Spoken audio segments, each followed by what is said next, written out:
খুলনার ইকবালনগর। হাজার হাজার মানুষের আবেগ জড়িত এই ইকবালনগর খুলনা শহরের অতি প্রাচীন এবং ঐতিহ্যবাহী একটি এলাকা।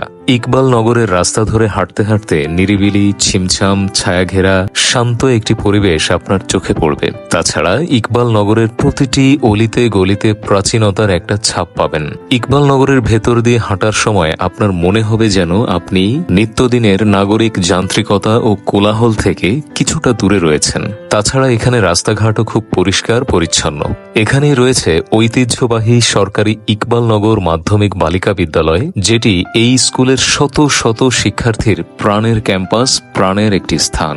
সাত রাস্তার মোড় এবং ময়লাপোতা মোড় সংলগ্ন এই এলাকায় সকল আধুনিক নাগরিক সুযোগ সুবিধা খুব সহজেই হাতের কাছেই পাওয়া যায়। ইকবালনগরে রয়েছে ৬৯ বছরের পুরনো ঐতিহ্যবাহী ইকবালনগর জামে মসজিদ, যেখান থেকে ৫ ওয়াক্ত আজানের ধ্বনি শোনা যায়। ইকবালনগরের ভেতরের অধিকাংশ ভবনই অনেক পুরনো, কারণ এটা খুলনা শহরের একদম শুরুর দিকে ডেভেলপড হওয়া একটি এলাকা। তবে সম্প্রতি এখানে অনেক নতুন নতুন অ্যাপার্টমেন্ট বিল্ডিংও তৈরি হচ্ছে। ইকবালনগরেই রয়েছে খুলনার ঐতিহ্যবাহী স্থানীয় সংবাদপত্র দৈনিক পূর্বাঞ্চলের কার্যালয়। গোটা ইকবালনগর এলাকাটি যথেষ্ট পরিমাণে ফুলের গাছ, ফলের গাছ এবং অন্যান্য আরো অনেক ধরনের গাছপালা দিয়ে সুসজ্জিত। ইকবালনগরের সাথে কারো যদি কোনো মেমোরি থাকে, কমেন্টে জানাতে ভুলবেন না।